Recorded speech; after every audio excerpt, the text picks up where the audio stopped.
আসসালামু আলাইকুম প্রিয় বন্ধুগণ, শুভেচ্ছা অভিনন্দন। একটু অবজারভেশনে আসলাম।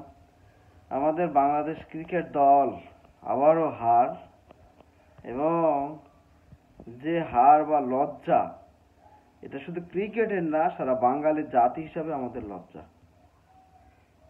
আমাদের ক্যাপ্টেন নাজমুল হাসান শান্ত তিনি বলেছেন পারফরমেন্সে কোনো প্রবলেম নাই, মন মানসিকতার প্রবলেম। ভাই, তুমি খেলতে পারো না, তুমি আবার কিসের মন মানসিকতা লাগাও? তোমার মন মানসিকতা লাগাইতে লাগাইতে কি যুক্তরাষ্ট্রের কাছে হারবা, অন্য অন্য ছোট ছোট দলের কাছে হারবা নাকি? খেলার মধ্যে হার জিত আছে, কিন্তু এই বলে এটা নয় যে তুমি 144 রান করতে পারবে না, সেটাকে ফেস করতে পারবে না, চ্যালেঞ্জ হিসেবে নিতে পারবে না। এটা তো বাংলাদেশ দল না। বাংলাদেশ দলের তো ঐতিহ্য এটা নয়। এখন যদি তুমি বলো যে ভাই আমার পারফরমেন্সের সমস্যা নাই, আমার মানসিকতার সমস্যা, তা তোমার মানসিকতা ঠিক করতে কি এভারেস্টে যাওয়া লাগবে?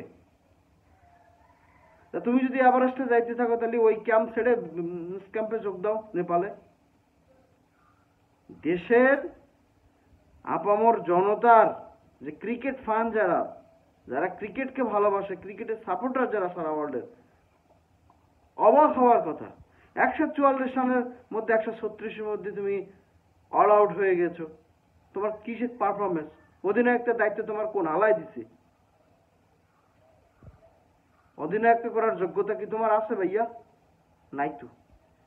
তো অধিনায়ক তো এখনো বাংলাদেশ বোর্ডকে বলবো নাজমুল হাসান আপনার নাজমুল হাসান শান্তকে অধিনায়ক থেকে বাদ দিয়ে দেন, এবং যারা এখনো পর্যন্ত আছেন ভালো খেলোয়াড় তাদেরকে ওখানে সংযুক্ত করেন। এই সমস্ত খেলা দিয়ে কিচ্ছু হবে না।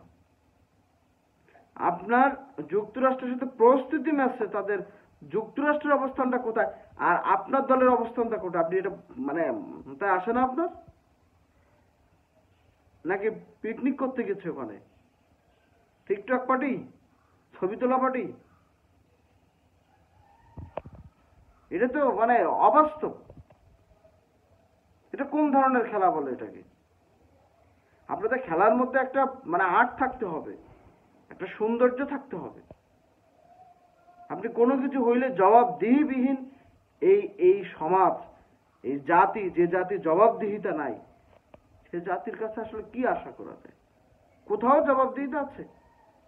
আবার ভালো কিছু করলে একটা চার একটা একটা সে যদি উইন করে, আপনারা তাদেরকে বিভিন্ন রকম প্রাইজ ঘোষণা করেন। কেন? কি সমস্যা আপনাদের? গার্বিং গার্বিং গার্বিং ধান্দামি বাদ দেন ভাই।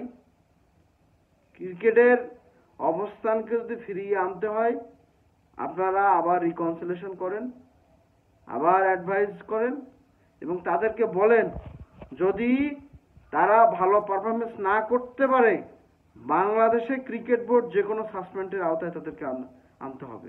এবং গতকাল 2 ম্যাচ যা হারলো, এদের সাসপেন্ডের আওতায় আনা হোক, এবং সাসপেন্ড এবং কঠিন আকারে সাসপেন্ডের আওতায় আনা হোক।